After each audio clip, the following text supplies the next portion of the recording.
Here, I'm going to show you how a user at your school can complete your school's full return summary on the CYPMD portal.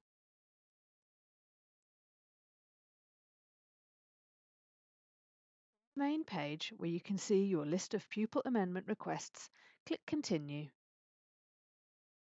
Here, you can see a summary of the pupil amendment requests we have made during the previous video walkthroughs. It is important that all of your school's individual pupil amendment requests are made before making your full return summary. Your school can only make one full return summary. More than one member of staff can make pupil amendment requests, but by 5 p.m. on the 27th of June, one user must submit your school or college's full return summary. Once your school has submitted your full return summary, your school will not be able to make any further pupil amendment requests or amend any existing requests. Please ensure your school has made all pupil amendment requests before you tick this declaration.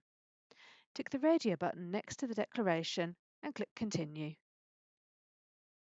When you submit your school's full return summary, you will receive an email confirmation. This confirmation should be kept for your records in case you have an inquiry about this in the future. If this confirmation email has not been received within 24 hours of the submission of your school's full return summary, please check your junk or spam folders.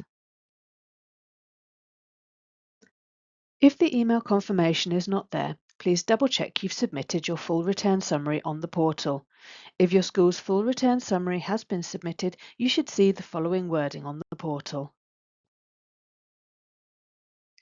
If you still do not have the confirmation email, please contact the CYPMD helpline, who will be able to escalate your query.